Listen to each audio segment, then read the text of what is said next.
right, thanks, guys. The Cardinals take on the Pirates, and that's going to be a 7:05 Eastern first pitch in the Steel City.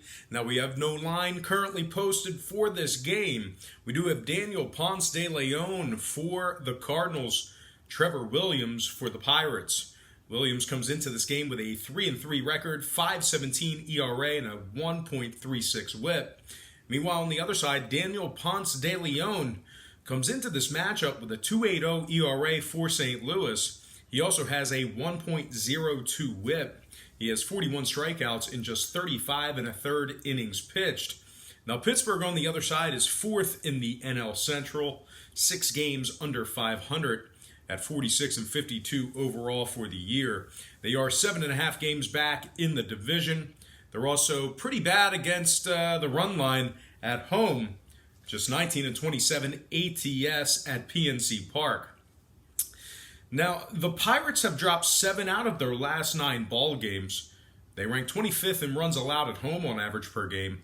They're also 28th in walks allowed at home as well. Now, total-wise, on the other side, the Cardinals are 8th in runs allowed. They're also 6th in hits allowed.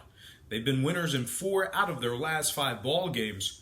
They're also 6-3 in their last 9 when traveling. So we have no line for this game, but I do think St. Louis should win it.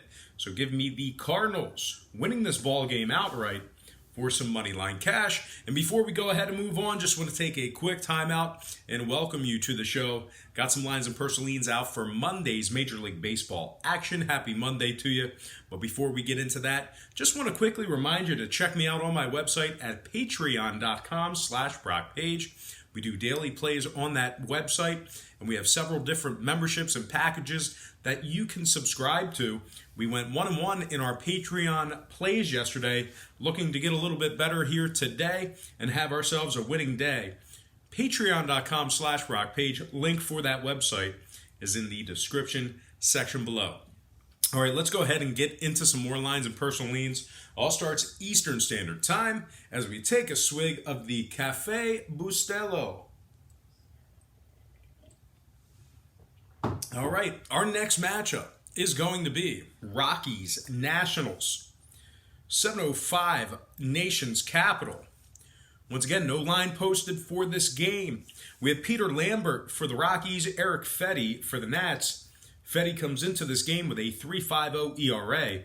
Meanwhile, on the other side, Peter Lambert for the Rockies comes into this ball game with a 6.06 ERA and a 1.40 WHIP.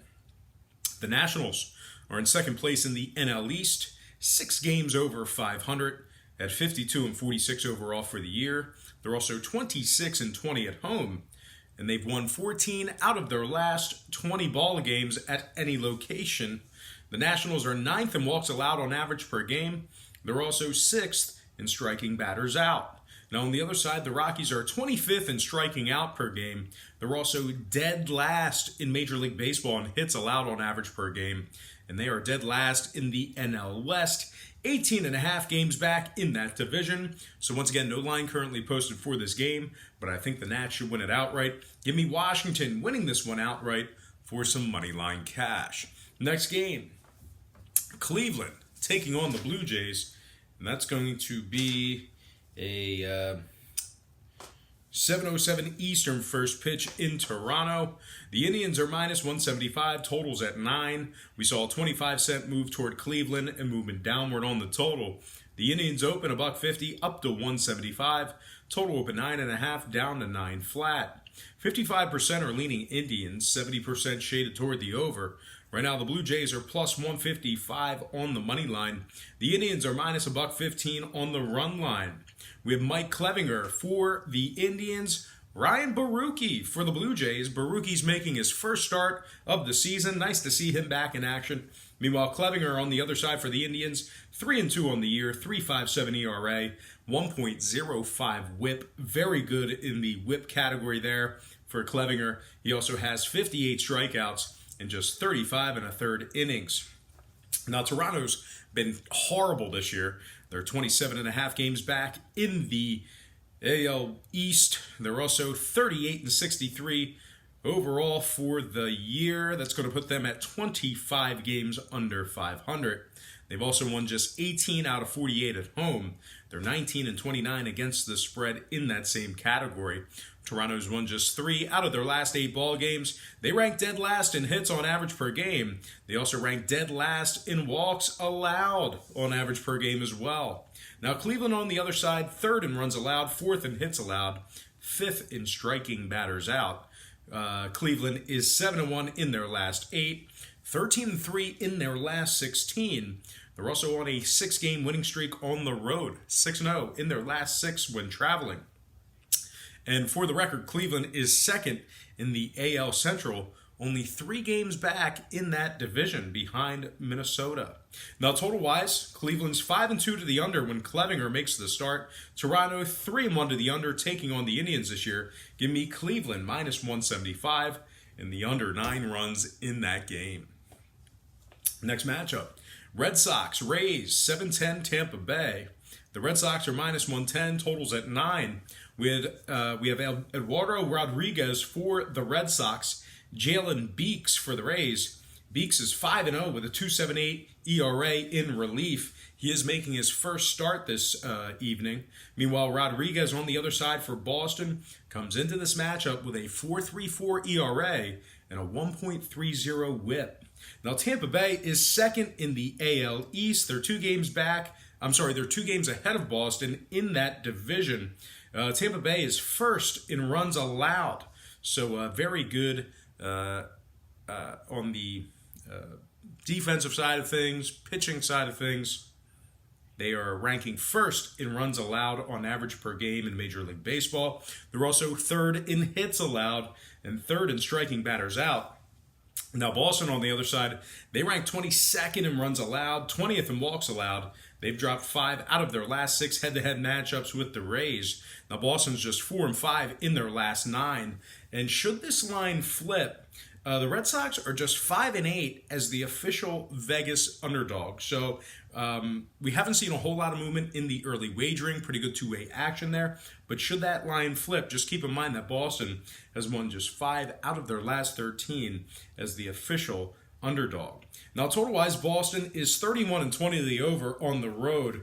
The Rays are 5-2 to the over in their last 7 at home, taking on Boston if you're into historical trends. So with all that said and done, I'm going to lean toward the home dog in this one. Give me Tampa Bay plus $1 in the over 9 runs in that game.